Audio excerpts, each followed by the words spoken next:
Hi, everyone. This is Therese Jornlin. I am so looking forward to coming in this next weekend, May 4th and 5th, to Westchester to teach the Breath is Medicine course.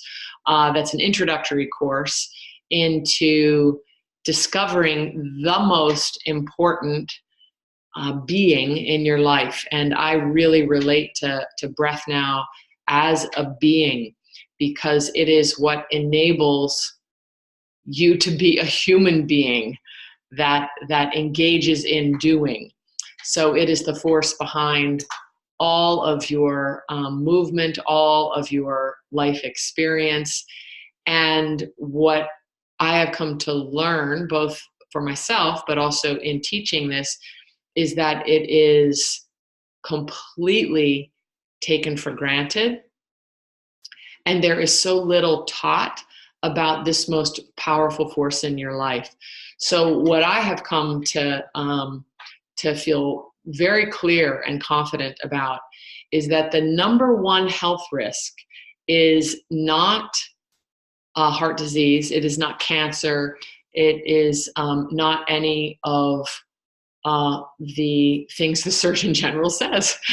The number one health risk is not knowing that you breathe, then not knowing how to breathe, and namely both heal your breath capacity and then learn how to use this tool, keep it in rhythm.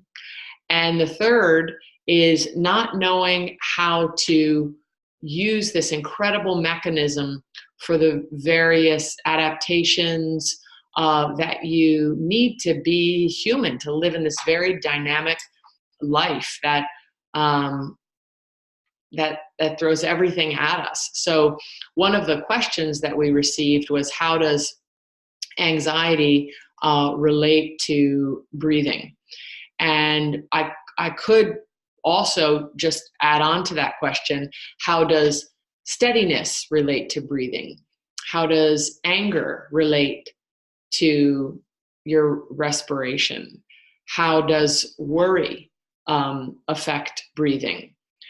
And so the answer to that is all of those experiences of the mind, and the mind is thought that's associated with feelings. I call them feelings.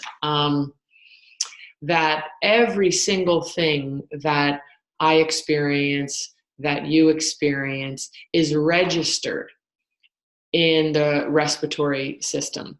So in this weekend, one of the assessments that we're going to do is to assess your capacity. So where is capacity constricted? Is it in the belly? Is it in the chest? Is it in the back?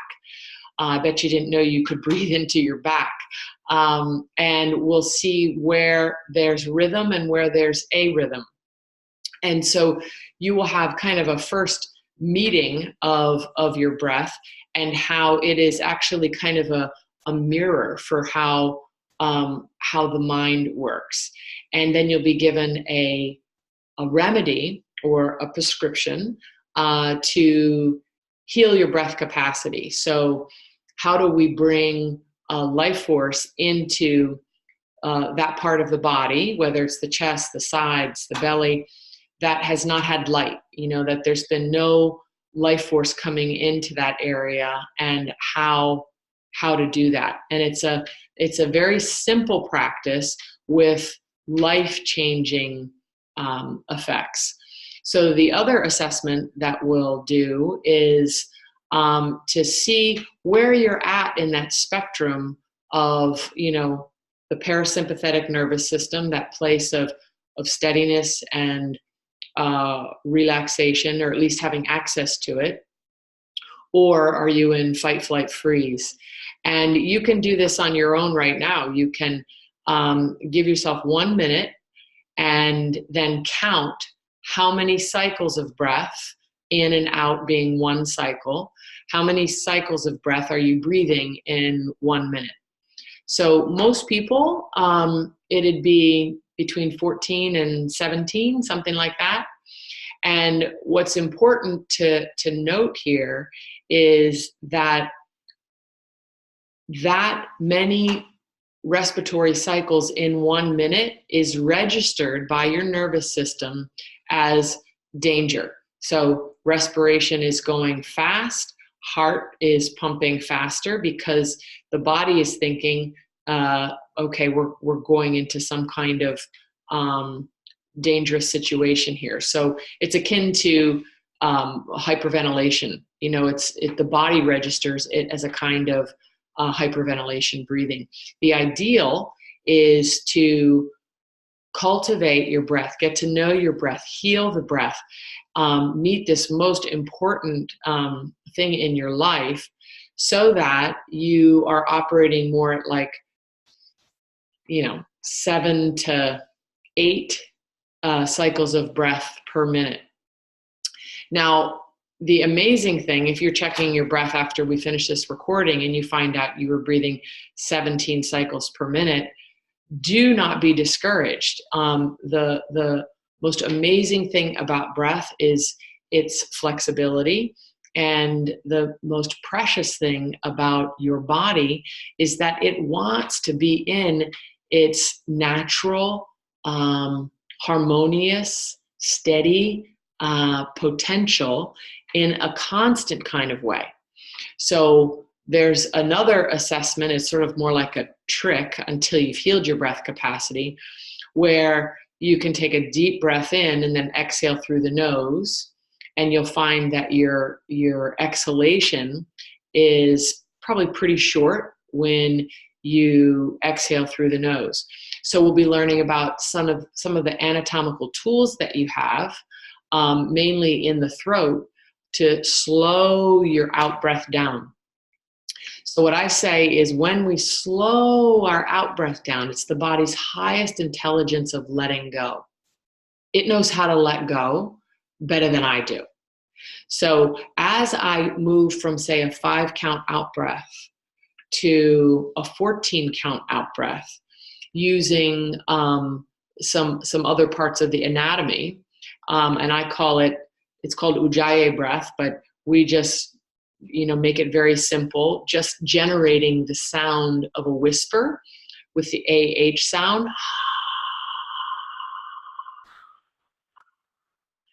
When I'm speaking, I am actually exhaling. So that's why chanting, sounding, toning is so beneficial to respiration.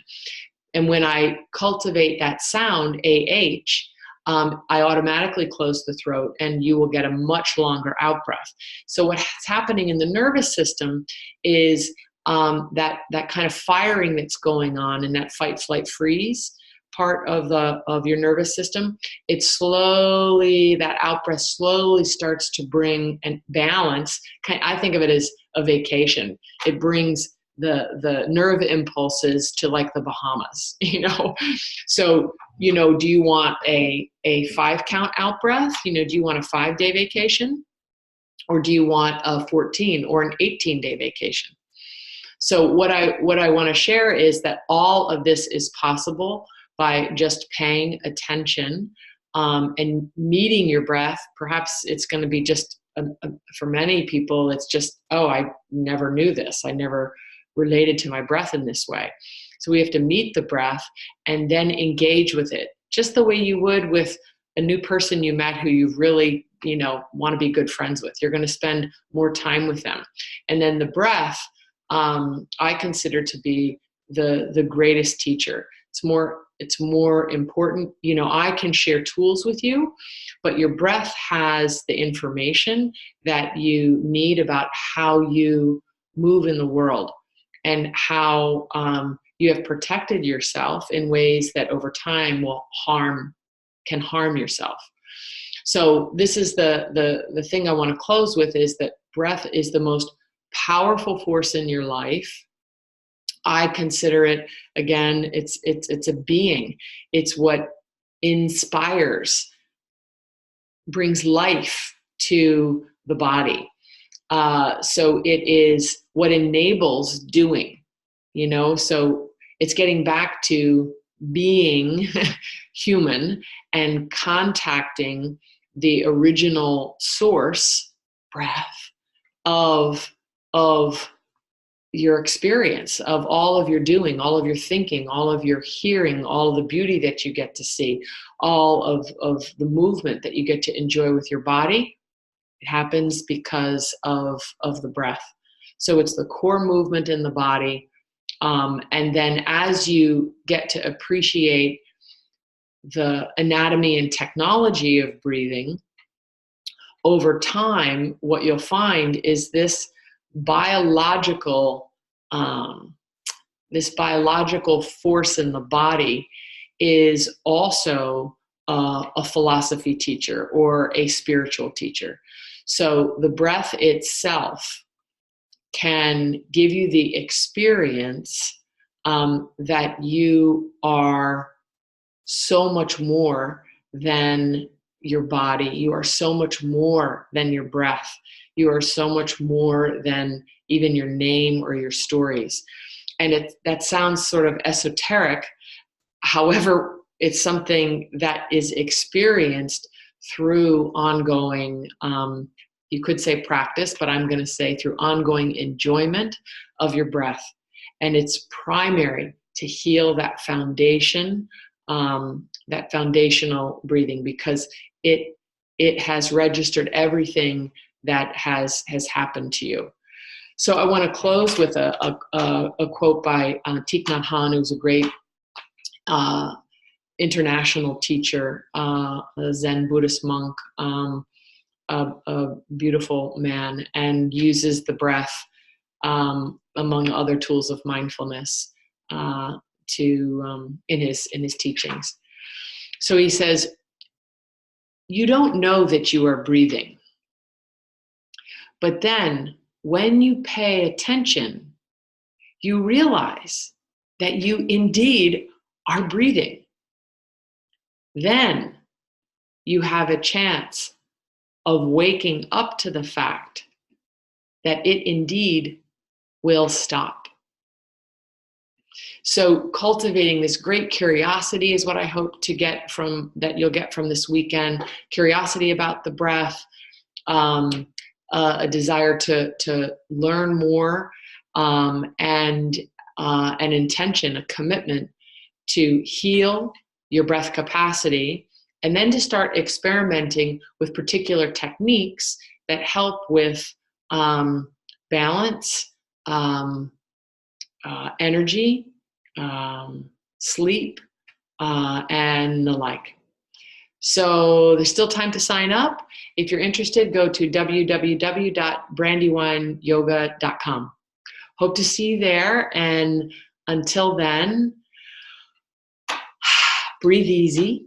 And with every in-breath, breathing in love and life, and every out-breath, breathing out gratitude. Breathing in love and life, and breathing out gratitude. This is an amazing teacher that is longing to meet you.